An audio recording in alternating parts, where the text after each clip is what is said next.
मेरे प्यारे बच्चों, जैसा कि आप जानते हो, देखिए आज आपके इस चैनल पर chemical reaction and equation chapter की कंसेप्ट की लास्ट वीडियो है। केवल आज इस वीडियो में हम आपको दो टॉपिक समझाएंगे, करोजन एंड रेंसिडिटी, और दोनों ही टॉपिक आगामी 2022 बोर्ड के लिए, 2022 बोर्ड के लिए बहुत इंपॉर्टेंट है।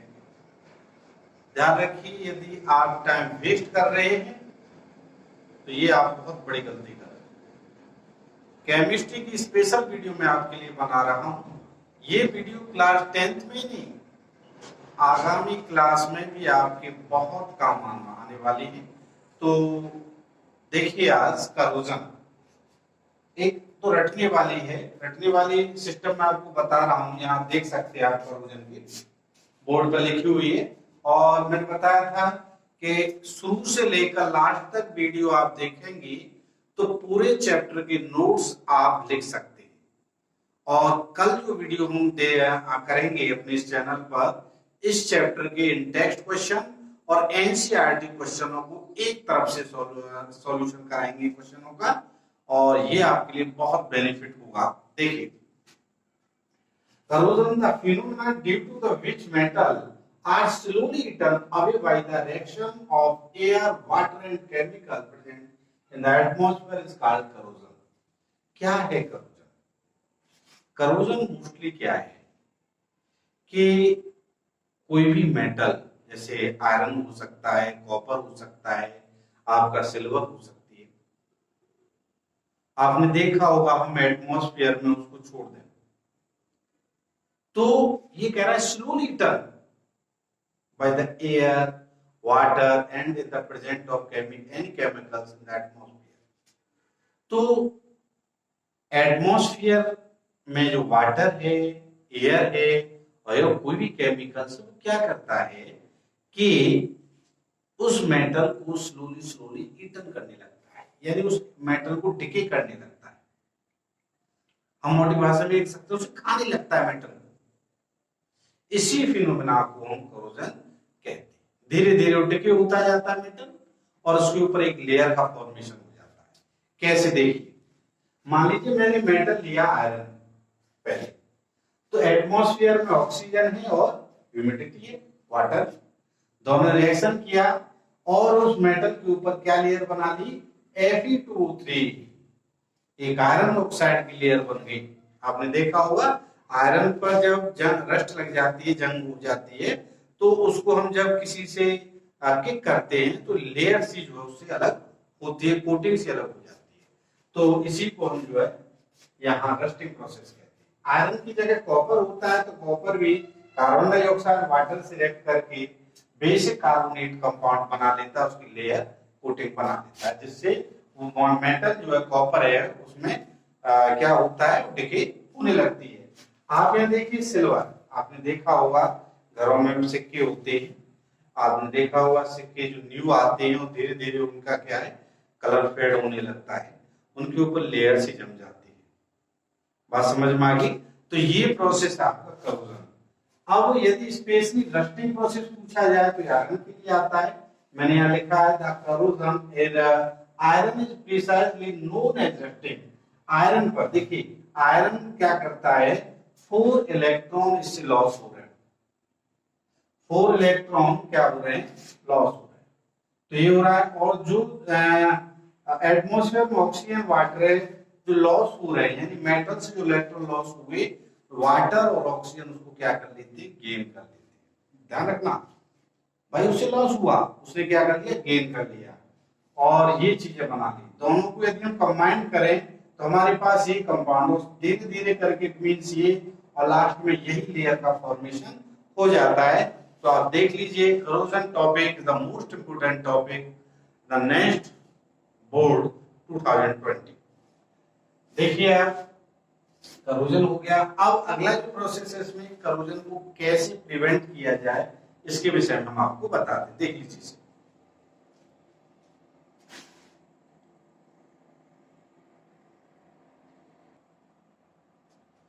तो मेरे प्यारे बच्चों, करोजन वर्ड के बाद हमने लास्ट में बताया करोजन यदि आयरन पर होता है तो उस प्रोसेस को हम रस्टिंग कहते हैं। अब जब रस्ट हो जाती है, रस्टिंग जिसे हम कहते हैं जंग लगना, अब उस रस्टिंग के बचाव के लिए हमें क्या करना चाहिए, तो ये मैं यहाँ आपको नोट्स बतौर पूछ भी लिया जाता है अक्सर क्वेश्चन, तो आपको बता देता हूँ।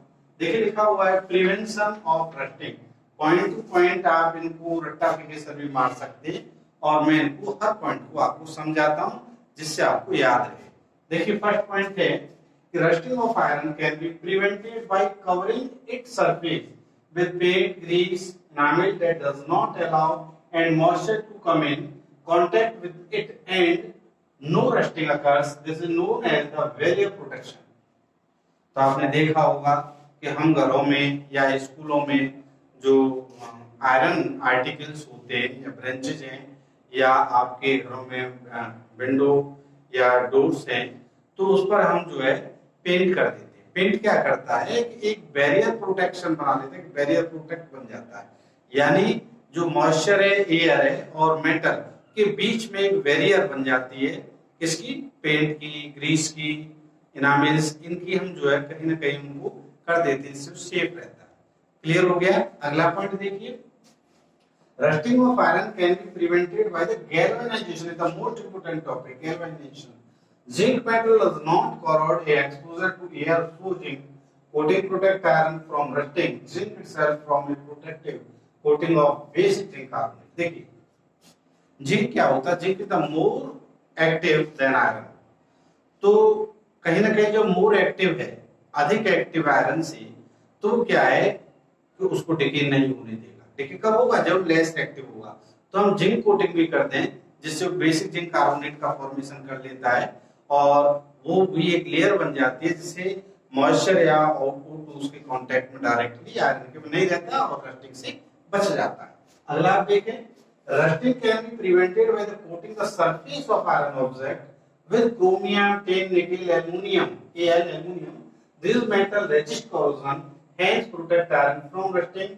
They may be the coated electroplating. कभी-कभी डेफिनेशन आवड़ती है इलेक्ट्रोप्लेटिंग।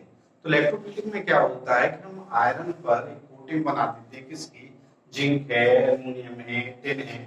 तो ये क्या करते हैं कि कोरोजन से रोकते हैं, कोरोजन को स्टॉप कर देते हैं।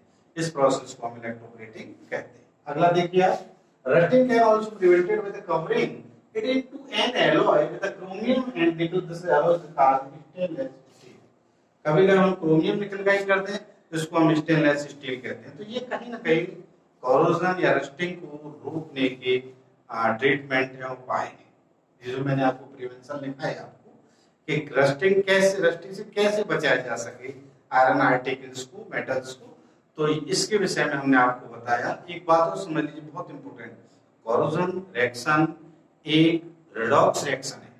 आप Fe की देखें और O2H2 को देखें। Fe जो होती है वो ऑक्सीडेशन होता है और Fe का Fe2 पॉजिटिव में, और O2H2 का जो होता है 4OH नेगेटिव रिडक्शन प्रोसेस होता है। दोनों प्रोसेस इसमें पाई जाती है, इसलिए इसे कोरोजन है आपका, वो एक रेडॉक्स रिएक्शन। अब आगे लास्ट टॉपिक देख लीजिए।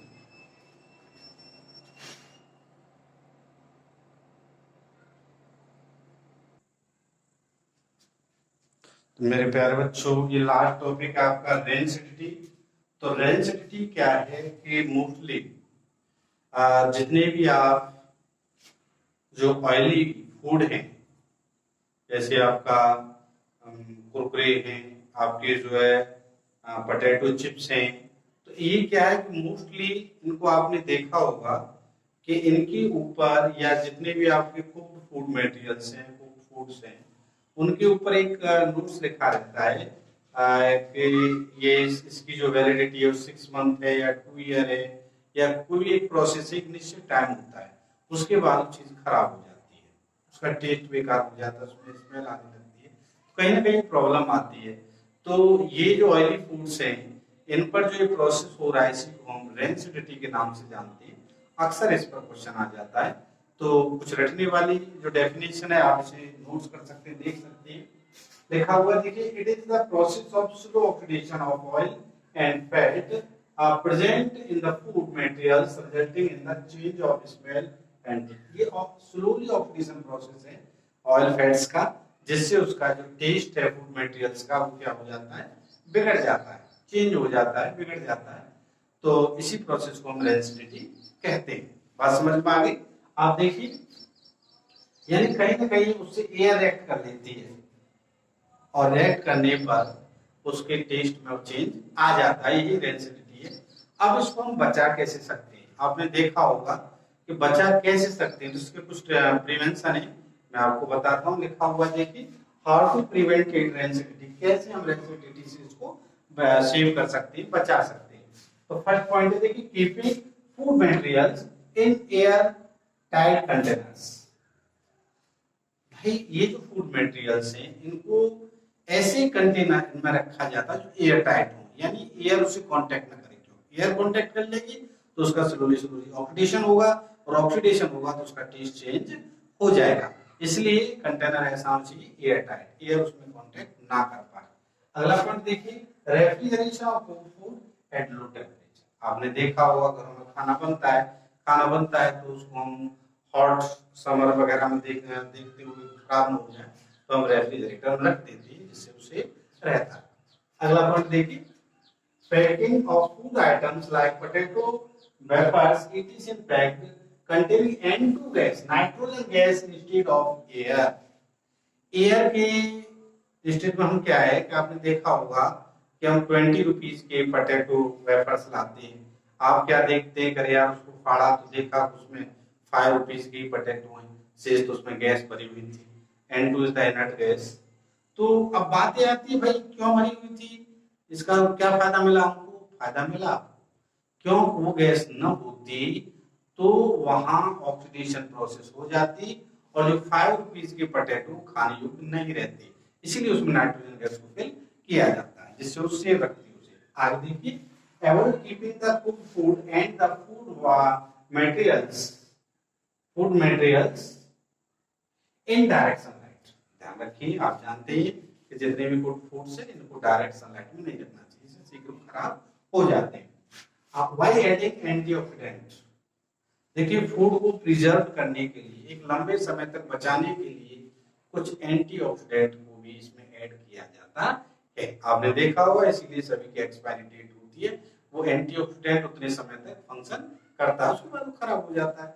तो जो भी फूड मटेरियल्स उसके अंदर। तो बेटा आपने समझा रेंसिडिटी क्या है, करोजन क्या है, ये चैप्टर आपका जो जिसकी कंसेप्ट थी, जिसको हम डिटेल में आपको 8 वीडियो में कंप्लीट किया है, कोर्स कंटेंट को पॉइंट टू पॉइंट, और साथ में नोट्स भी आपको दिए, आपका पूरा चैप्टर कंप्लीट हो जाता है। अब बारी है आपके बीच बीच में से पूछने वाले क्वेश्चन, जिन्हें टेक्स्ट क्वेश्चन कहते हैं, और एनसीईआरटी एक्सरसाइज क्वेश्चन वाइज, पर क्वेश्चन बीच क्वेश्चन को मैं यहाँ सॉल्व कराऊंगा इस चैनल पर। आप शुरू से लेकर एंड तक इसे देखिए, और बेटा मेरी विशेष रिक्वेस्ट है कि अपने सर्कल में इसको शेयर अवश्य करें, जिससे ज्यादा से ज्यादा बच्चों को इसका लाभ हो सके, इसको बेनिफिट मिले। दूसरा बेटा चैनल को सब्सक्राइब करें, और हमारा बस इतना ही आपसे है, वीडियो अच्छी लगती है तो ज्यादा से ज्यादा लाइक करें और चैनल को सब्सक्राइब करें, जिससे हमारा मनोबल बढ़े और हम और अच्छी मेथड और अच्छे कंसेप्ट के साथ इस चैनल पर आगे बढ़े। थैंक यू, नमस्कार।